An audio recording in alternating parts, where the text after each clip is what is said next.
इसमें आपका कुछ क्राइटेरिया है। ऑफ पहला बात तो ये है कॉमन फंक्शन। इसका फंक्शन क्या होना चाहिए, ग्रुप ऑफ सेल्स होते हैं उसके फंक्शंस क्या होने चाहिए, कॉमन होना चाहिए। दूसरा जो क्राइटेरिया है वो ये है कॉमन ओरिजिन। ओरिजिन इसका जो सेल्स है जिससे ये टिश्यू बना है उसका ओरिजिन भी क्या होना चाहिए, कॉमन होना चाहिए। ठीक है। और तीसरा जो बात है वो है आपका उसका स्ट्रक्चर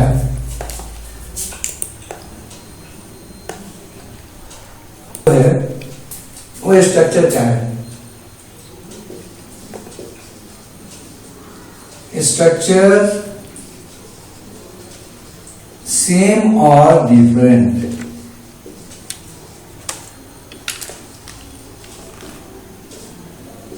डिफरेंट को हम ब्रैकेट में किए हैं, कुछ जगह पर लागू होता है, बाकी जगहों पर जो है ना वो आपका सेम वाला ही लागू होता है।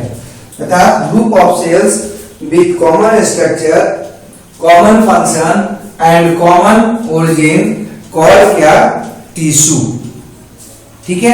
अब आपके दिमाग में आना चाहिए कि सेल क्या है, तो सेल को बताने के लिए थोड़ा सा हम पीछे की तरफ जाते हैं। ठीक है। और केमिस्ट्री से आते हैं थोड़ा सा। अगर आप लोग को याद होगा थोड़ा बहुत भी, तो हम लोग पढ़े थे बेसिक कण के बारे में, बेसिक पार्टिकल्स के बारे में जानते होंगे। इलेक्ट्रॉन है, प्रोटॉन है और न्यूट्रॉन है। ये तीन बेसिक पार्टिकल्स हैं। ये क्या है, आपके बेसिक पार्टिकल्स है। मतलब इस संसार में जितने भी आपके एटम है, मॉलिक्यूल है या पदार्थ है, उनमें ये तीनों जो है ना पाए जाते हैं। इन तीनों के मिलने से क्या बनता है, एटम बनता है। ठीक है। चाहे जिसका भी एटम हो, चाहे लोहा का हो, सोना का हो, इवन मिट्टी का हो, जिसका भी आपका एटम का बात करोगे वो सब के एटम जो है ना इन्हीं तीनों के मिलने से बनते हैं। इलेक्ट्रॉन, प्रोटॉन और न्यूट्रॉन के मिलने से बनते हैं। एटम जब आपस में मिलते हैं कई, तो मॉलिक्यूल बनता है। मॉलिक्यूल बनता है। मॉलिक्यूल के मिलने से, मॉलिक्यूल के सब पर एम लिख सकते हो आप। ठीक है। मॉलिक्यूल के मिलने से, कई मॉलिक्यूल के मिलने से कंपाउंड बनता है, कंपाउंड्स बनते हैं। और कंपाउंड के, कई कंपाउंड के मिलने से क्या बनता है, प्रोटोप्लाज्म बनता है। प्रोटोप्लाज्म बनता है। प्रोटोप्लाज्म अगर जहां पर आया, यहीं से लाइफ का बात आ जाता है। प्रोटोप्लाज्म जहां पर होता है, यहीं से लाइफ का बात होता है। ठीक है। जीवन की बात होती है। प्रोटोप्लाज्म से अंततः फिर क्या बनता है, सेल बनता है। सेल बनता है। सेल जब कई आपस में मिल जाए तो उससे टिश्यू बनता है। टिश्यू बनता है। और जब टिश्यू भी कई आपस में मिल जाए तो उससे ऑर्गन बनता है। ऑर्गन बनता है। जब कई ऑर्गन भी आपस में मिले तो इससे बनता है ऑर्गन सिस्टम। सिस्टम बनता है। और ऑर्गन सिस्टम से अंततः क्या बनता है, मल्टी सेलुलर बॉडी बनता है।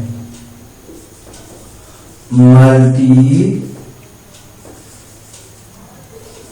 सेलुलर बॉडी बनता है। ठीक है। या ऑर्गेनिज्म बन जाता है। इस संसार में जो भी ऑर्गेनिज्म है उसको दो भाग में बांटा जा सकता है, यूनिसेलुलर और मल्टीसेलुलर। जो मल्टीसेलुलर ऑर्गेनिज्म होते हैं उनमें जो निर्माण होता है इसी तरह से वो आपका होता है। ये जो आपका प्रोटोप्लाज्म या ये जो इधर का है पोर्शन आपका कंपाउंड तक का, इसको हम केमिस्ट्री में पढ़ते हैं, ठीक है। एटम से आपको शायद अभी हम बताया तो कुछ बच्चों को आश्चर्य भी हुआ होगा कि चाहे सोना हो, चाहे लोहा हो, चाहे जो भी आपका एटम हो, प्लास्टिक हो, चाहे लकड़ी हो, किसी भी तरह का पार्टिकल्स हो, सब में जो एटम होगा वो एटम में जो आपका इलेक्ट्रॉन, प्रोटॉन और न्यूट्रॉन होंगे वो एक जैसे होते हैं।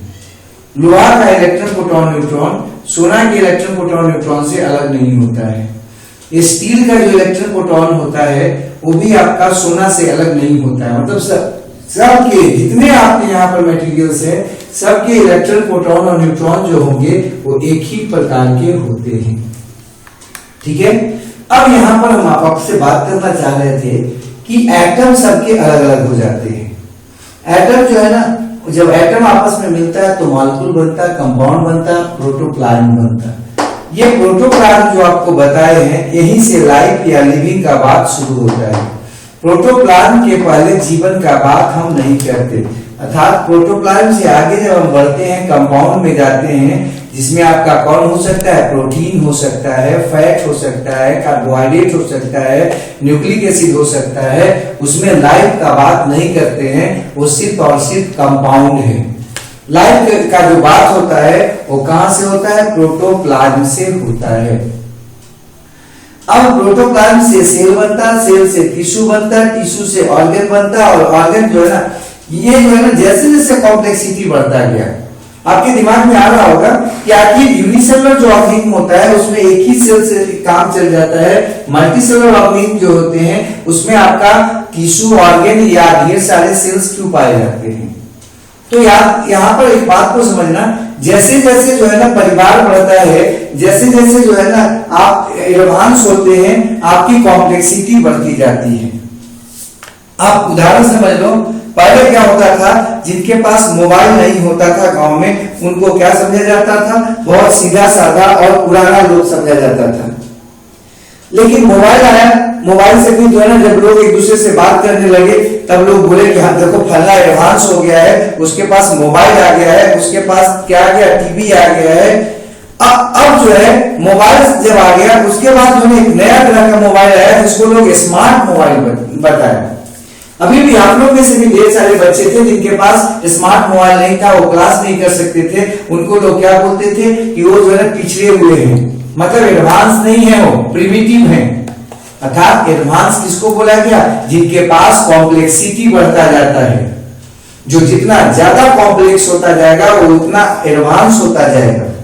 तो जैसे जैसे जो है ना इवोल्यूशन हुआ इस संसार में, जो है ना ऑर्गेनिज्म का विकास हुआ, ऑर्गेनिज्म क्या होता गया, कॉम्प्लेक्स होता गया, क्योंकि उसको एडवांस होना था। एडवांस होने का मतलब अपने आप को सुरक्षित बनाना था। एडवांस होने का मतलब है अपने आप को सबसे आगे रखना है था। आज भी जो बच्चे आप लोग क्लास कर रहे होंगे उनको कुछ बात समझ में आ जाएगी, लेकिन जो बच्चे क्लास नहीं कर पा रहे होंगे उनको ढेर सारा बात जो है नहीं समझ में आएगा, तो अपने क्लास में या अपने एरिया में वो पिछड़े हुए रह जाएंगे। तो इस बात को दिमाग में रखना, क्या रखना है कि एडवांस का मतलब यही होता है। क्या होता है, एडवांस का मतलब होता है अपने आप को कॉम्प्लेक्स बनाना और वातावरण में जो परिवर्तन हो रहा है उसको जल्दी से जल्दी ढाल लेना, सीख लेना उसको।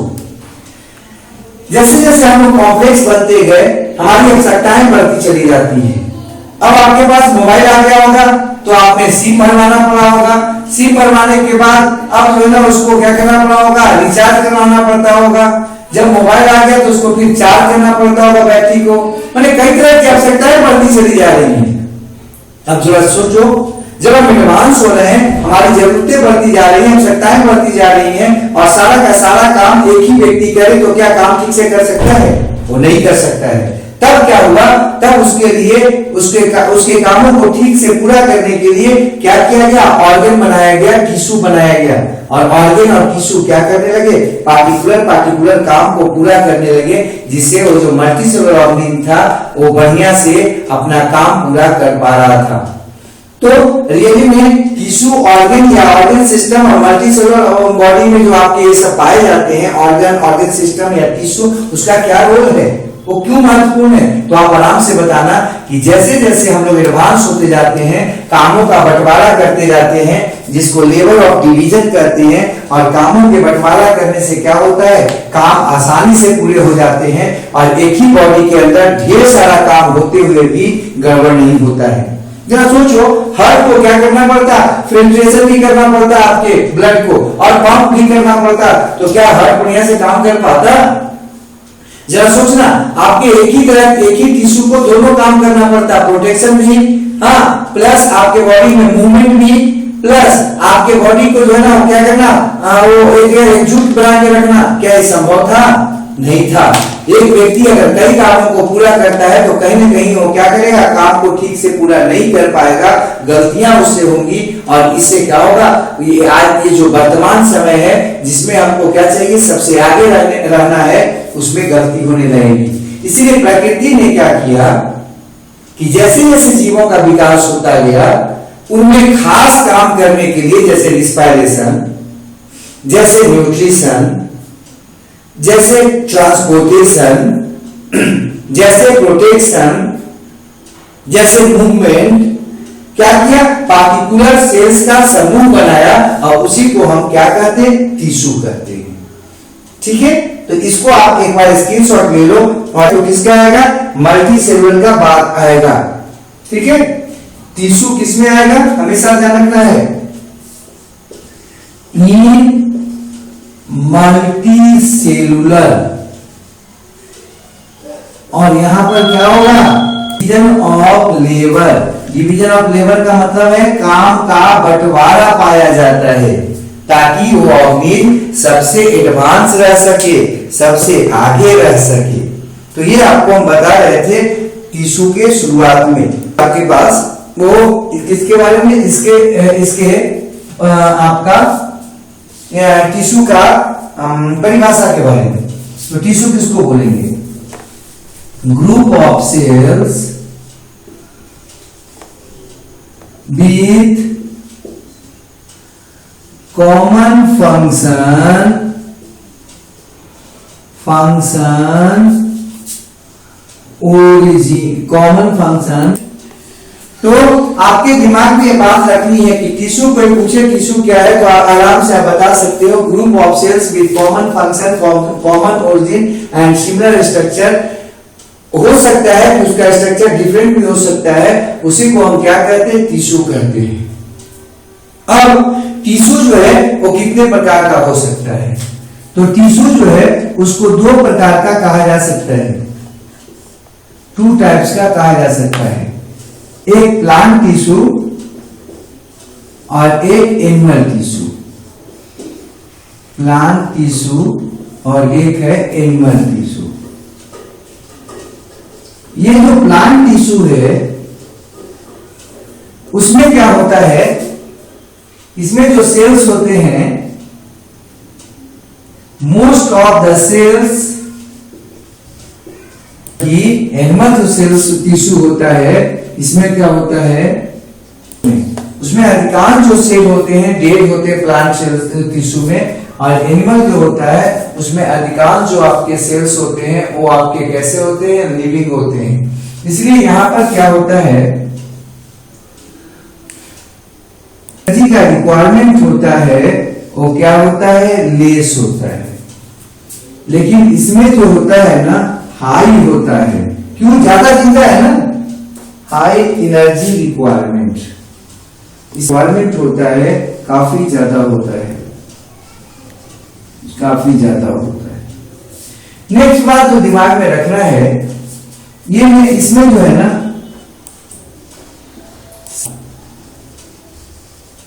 हेंस हार्ड, लेकिन इसमें जो है ना जो सेल्स होते हैं है, ऐसे कुछ कह सकते हैं। और इसका फिगर से आप देख सकते हो, इसके जो सेल्स होते हैं इस तरह के आपस में जुड़े होते हैं, सेल्स जो होते हैं ना वो आपस में इस प्रकार से जुड़े होते हैं।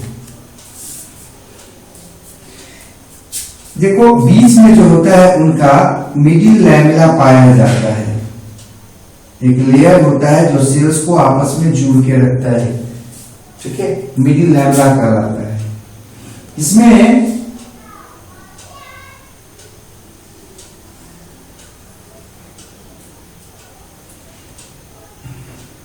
ए है और बी है, दो सेल है। तो दोनों सेल के बीच में एक लेयर होता है जिसका नाम है मिडिल लैमेला। किसमें बाबू? प्लांट टिश्यू में। मिडिल लैमेला जो होता है वो बना होता है कैल्शियम या मैग्नीशियम प्लस पेक्टिन का। पेक्टिन एक पदार्थ है जिसका बना होता है, इसलिए इसको कैल्शियम मैग्नीशियम पेक्टेट भी कहते हैं।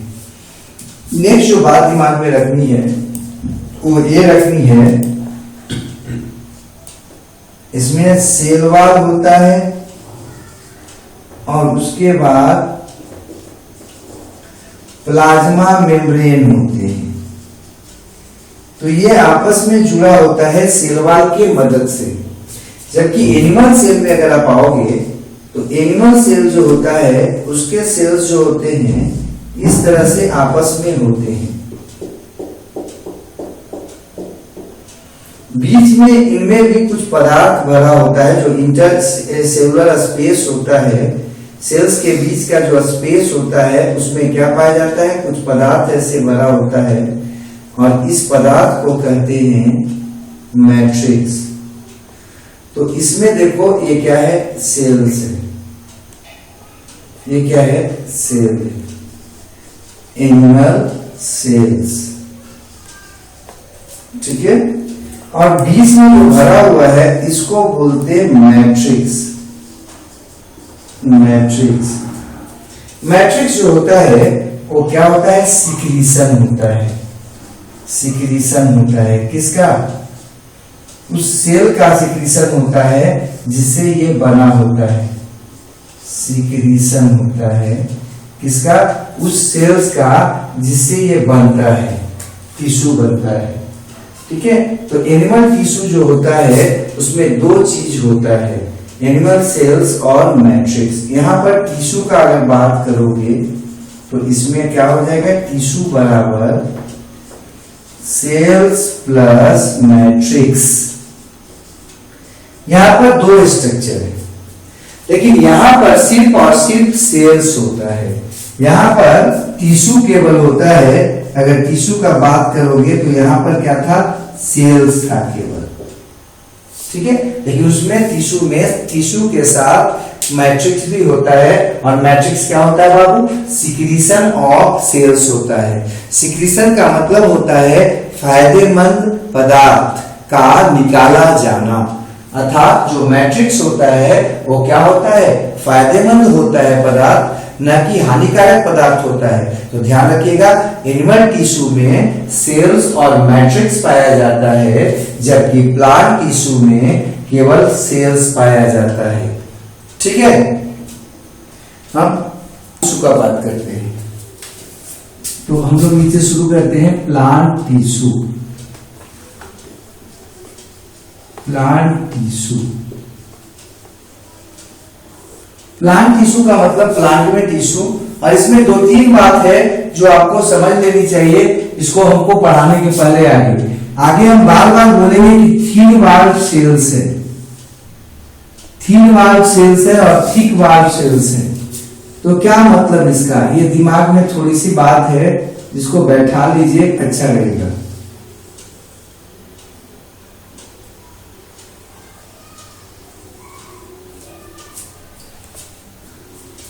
वाल में सेल वाल है।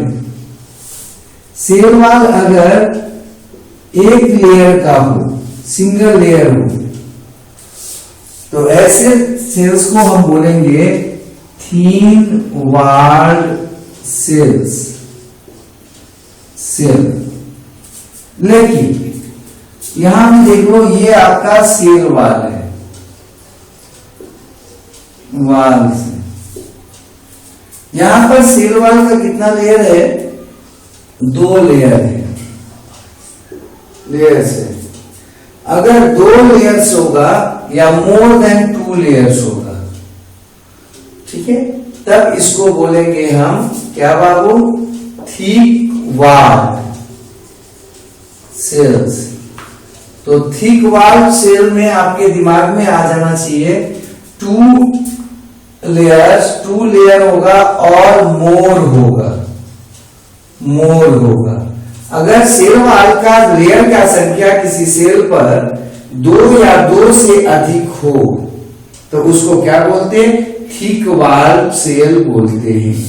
लेकिन अगर केवल एक ही होगा तब उसको बोलेंगे थिन वॉल सेल्स। प्लांट में ये बात आएगा, बार बार आएगा, ठीक है। एक बात और दिमाग में रखना है, ये जो अंदर में था वो क्या था? प्लाज्मा मेम्ब्रेन था। प्लाज्मा मेम्ब्रेन था। जो भी आपका थिन वॉल सेल्स होगा वो हमेशा जो है उसको दिमाग में रखिएगा, ये लिविंग होता है, जबकि जो थिक वॉल सेल्स होता है एक ऐसा होता है, डेड होता है। इस बात को भी दिमाग में रखिएगा, ठीक है। तो पीछे हम बोलेंगे, बताएंगे तो दिमाग में इस बात के लिए दिमाग में आ जाना चाहिए। यहाँ पर जो है ना लिविंग होता है तो ये आपका वाइटल फंक्शन करता है ना, ये सबका सब काम करता है और वो केवल मैकेनिकल सपोर्ट देता है, सहारा देता है। अब हम यहाँ पर प्लांट टिश्यू शुरू करने वाले हैं। तो प्लांट टिश्यू में जब हम शुरू करेंगे तो वहां पर सबसे पहले बात करेंगे टाइप्स ऑफ प्लांट टिश्यू। कोई पूछेगा आपसे कि प्लांट टिश्यू जो है ना कहाँ पाया जाता है, एनिमल में पाया जाता है क्या? तो आपके दिमाग में बात आ जानी चाहिए कि एनिमल में प्लांट टिश्यू नहीं रहेगा, है ना। प्लांट में ही प्लांट टिश्यू रहेगा और एनिमल टिश्यू किसमें रहता है? सिर्फ और सिर्फ एनिमल में रहता है, प्लांट में नहीं रहता है। तो ये बात आपके दिमाग में आ जानी चाहिए। अब नीचे शुरू करते हैं। टाइप्स ऑफ प्लांट टिश्यू है और 2 टाइप्स। पहला है मेरिस्टेमेटिक और दूसरा है परमानेंट टिश्यू। ये 2 तरह का होता है और आपके दिमाग में आ रहा होगा कि मेरिस्टेमेटिक टिश्यू किसको कहेंगे, परमानेंट टिश्यू किसको कहेंगे। तो देखो हम यहाँ पर इसको 2 भाग में ऐसे बांट के थोड़ा थोड़ा दोनों में अंतर यही बता देते हैं। जैसे ही मेरिस्टेमेटिक टिश्यू का बात होगा, मेरिस्टेमेटिक टिश्यू, तो दिमाग में सबसे पहले आपको क्या बात आनी चाहिए कि ये सिर्फ प्लांट में पाया जाता है। और जैसे ही बात आएगा परमानेंट टिश्यू का तो ये भी आपके दिमाग में आ जाना चाहिए कि ये सिर्फ और सिर्फ किसमें पाया जाता है? प्लांट में पाया जाता है। मेरिस्टेमेटिक टिश्यू जो होता है ये कंसिस्ट ऑफ या डिवाइडिंग सेल्स कर सकते हो, डिवाइडिंग सेल्स। वैसे सेल्स का ये बना होता है जो डिवीजन कर सकता है, जबकि परमानेंट टिश्यू जो होता है ये बना होता है कंसिस्ट ऑफ डिविजिबल सेल्स का बना होता है, नॉन डिवाइडिंग सेल्स का बना होता है। इसका जो फंक्शन है वो क्या है? ये कहा जाएगा कि मेरिस्टेमेटिक टिश्यू है। आपके दिमाग में ये बात आ जानी चाहिए कि मेरिस्टेमेटिक टिश्यू क्या करता है? ग्रोथ करता है प्लांट बॉडी में।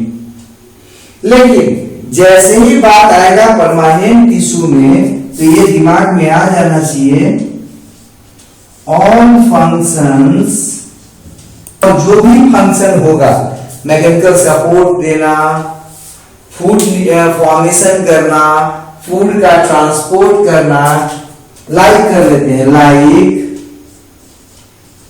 Like food formation, comma transportation,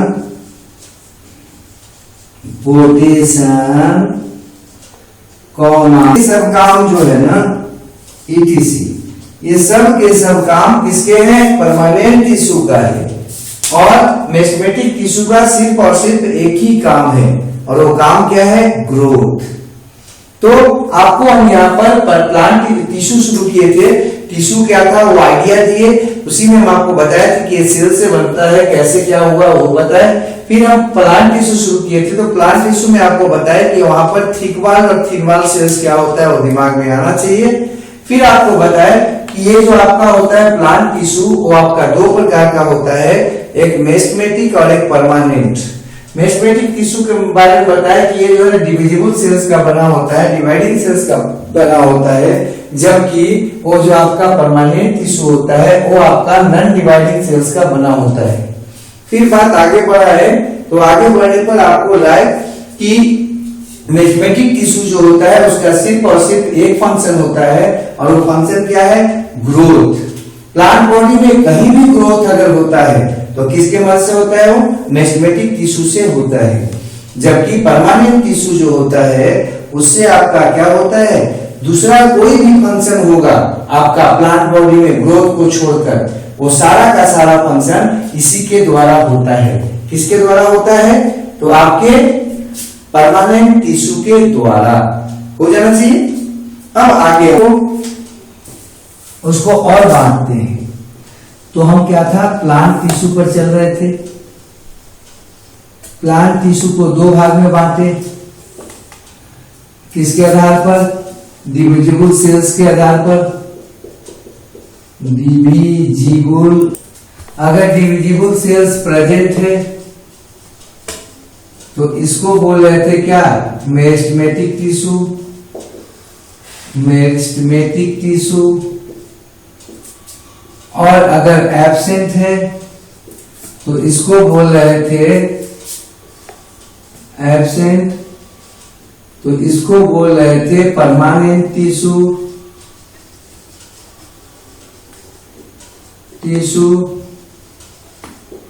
मेस्टेमेटिक tissue जो है वो भी आपके लेवल में तीन भाग में बांटा हुआ है।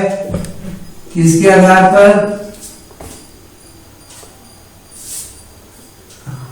बॉडी।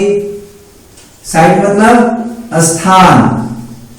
साइड का मतलब स्थान। कॉपी कर लेके बैठा करना, और जब भी कुछ बोले तो उसको नोट कर लिया करना एक्स्ट्रा जो है। Side, position. साइड बोलो या पोजीशन बोलो, कहां पर है प्लांट में, तो साइड या पोजीशन के आधार पर इसको तीन भाग में बांटते हैं। अगर ये एपेक्स पर है, एपेक्स का मतलब root apex, root tip and shoot tip, है ना? स्टेम का टिप पर या रूट टिप पर है तब इसको कहते एपिकल मेरिस्टेम। एपिकल मेरिस्टेम, ठीक है। ये कहां पर है? अगर जो है ना बीच में है, एट मिडिल, या इसी को इंटरकैलरी कहते हैं, ठीक है ना? इंटरकैलरी मेरिस्टेम कहते हैं। एट नोड क्या है हम अभी फिगर से समझा देंगे। नोड पर अगर है तो इसको कहते हैं इंटरकैलरी मेरिस्टेम। तीसरा जो है वो है आपका एट लैटरल साइड में, ऐसे है ना, बगल में। तो अगर ऐसा हो तो इसको बोलते हैं लैटरल मेरिस्टेम। इसके आधार पर, पोजीशन के आधार पर, कहां पर है वो प्लांट बॉडी में। अब फिगर अगर देखने का मन हो तो फिगर से देख सकते हो इस तरह से। ऐसा प्लांट बॉडी होता नहीं है, लेकिन मान लेते हैं ये प्लांट बॉडी है। अब इस प्लांट बॉडी में देख लो, ये मान लेते हैं सॉइल है। जो सॉइल के नीचे है उसको क्या बोलते हैं? रूट बोलते हैं। प्लांट बॉडी का वो हिस्सा जो सॉइल के नीचे हो उसको रूट बोलते हैं, जबकि प्लांट बॉडी का वह हिस्सा जो आपका सॉइल से ऊपर है उसको शूट बोलते हैं। आपका ये आपका एपेक्स जो होता है, इसका टिप जो होता है, इसको क्या कहते हैं? सूट टीप होगा ना। आप लोग के घर में अगर रत्तन होगा तो आप उसको क्या बोलते थे? उसको बोलते टूसा जिसको आप, या जड़ में होता है सबसे अगला हिस्सा, जड़ का सबसे जो अगला टीप है उसका बात कर रहे हैं, रूट टीप। ठीक है, इस पर जो होगा इसको बोलेंगे कौन मेरिस्टेम? एपिकल मेरिस्टेम, है ना। रूट टिप या शूट टिप पर जो होगा उसको कहेंगे एपिकल मेरिस्टेम। लेकिन आपका बीच में है ऐसे, जहां कहा समूह में इस तरह से है, इधर भी परमानेंट टिश्यू है, परमानेंट टिश्यू है। परमानेंट टिश्यू का मतलब क्या बाबू? वैसा टिश्यू जिसमें ग्रोथ नहीं होगा। और इधर भी देखो परमानेंट टिश्यू है, नेट टिश्यू है। तो परमानेंट टिश्यू के बीच में ये दबा हुआ है, तो इसको कहेंगे इंटरकैलरी। इंटरकैलरी हो जाएगा। अब देखो अगर साइड में ऐसे हो, प्लांट बॉडी के लेटरल साइड में ऐसे हो, हाँ, जैसे कलम पे रैपर लपेटा हुआ होता है, या जैसे हम कपड़ा शरीर पर पहनते हैं लपेट के चारों तरफ से शरीर पर क्या लपेटा हुआ है, ऐसे हो उसका चारों तरफ से ऐसे जो है ना लेटरल साइड में हो, तब इसको क्या कहेंगे? इसको कहेंगे, ये साइड में अगर हो तो इसको कहेंगे लैटरल। लैटरल स्टेम 3 प्रकार के हो सकते हैं। आधार क्या था? कहां पर शरीर में है। अगर शरीर में एपेक्स पर है, रूट एपेक्स पर या शूट एपेक्स पर, तब एपिकल मेरिस्टेम बोलेंगे। अगर बीच में है, परमानेंट टिश्यू के बीच में दबा हुआ है, तब उसको बोलेंगे इंटरकैलरी। और अगर साइड में है, बॉडी के